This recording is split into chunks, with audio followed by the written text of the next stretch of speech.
Hi, and welcome to the Secret Hit Songwriting Formula. If you're new to the channel on YouTube, please be sure to subscribe, or if you're watching on Facebook, please be sure to like this page. We do weekly videos here showing you how to recognize the patterns found in hit songs, because there is a secret hit songwriting formula. All hit songs, past and present on the radio, that have become commercially successful were able to do so because they followed certain patterns embedded within the compositions. And we show you what those patterns are here so you can use them in your songs. So today we're going to be looking at a classic by the Mamas and the Papas, California Dreamin'. This song follows the formula of fives, which means we will be looking for a dominant five-note rhythmic hook, which makes the song self-similar, okay? And typically the concept of self-similarity in the formula of fives means that you'd find a five-note rhythmic hook in all significant sections of the song, the verse, the chorus, the bridge, what have you.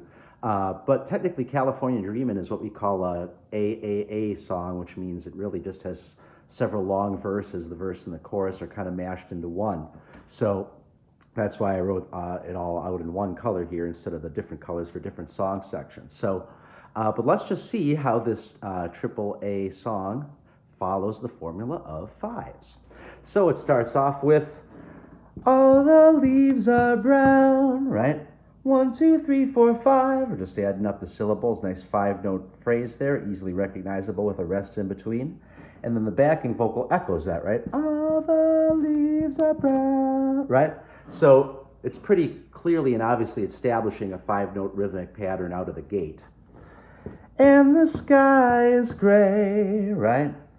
And the sky is gray. So the melisma has the extra note, but if we just go by syllables, it's just five notes again.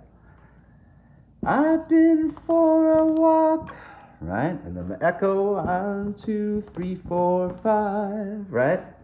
On a winter's day, 1, 2, 3, 4, 5. 1, 2, 3, 4, 5. So far the verse is coming out in perfect fives.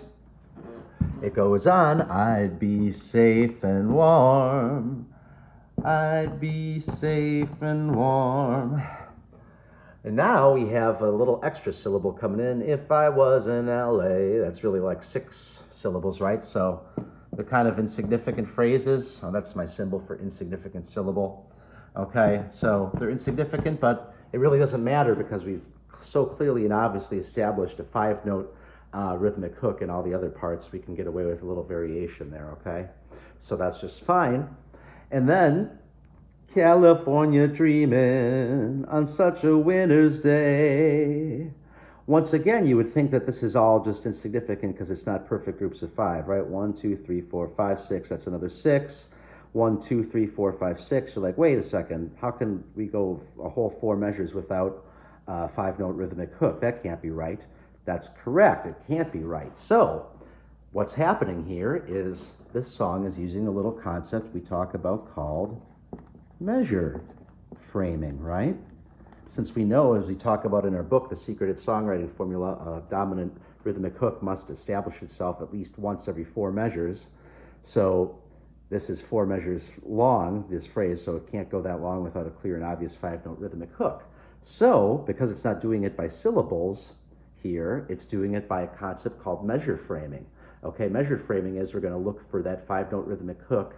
We're going to look for 5 notes to always be occurring at the same beat in the measure every time they occur. So a 5-note rhythmic hook is going to always start on a certain beat and end on a certain beat. And the way that works in this song is it's the beat 3 and 4 and 1. Okay, in other words, if you're counting the beats 1 and 2 and 3 and 4 and 1 and 2, the song comes in on beat 3. 3 and 4 and 1, okay? All the leaves are, and then there's a new measure that starts here on beat 1, right? So now that rhythmic pattern here is going to reestablish itself down here so that it is following a 5-note rhythmic pattern. See how this works?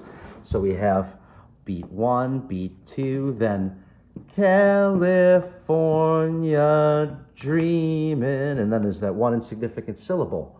But as we talk about in the book, The Secret Hit Songwriting Formula, as long as you're coming in the same place in the measure and ending in the same place in the measure, then There's that end of that measure here. 3 and 4 and 1. So as long as you're doing that with the rest here,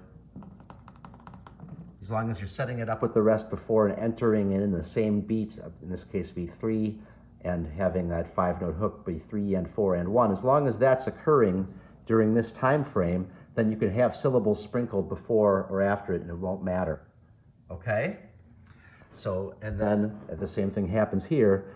1, 2, 3, 4, 1, 2, on. This is the time the insignificant syllable happens right there. And then 3 and 4 and 1, right? Such a winter's day, because the beats are happening on 3 and 4 and 1, right? Beat 1, beat 2 on such a winter's day. 3 and 4 and 1. There's that measure framing happening again, okay? So really, all these patterns use a 5-note rhythmic hook.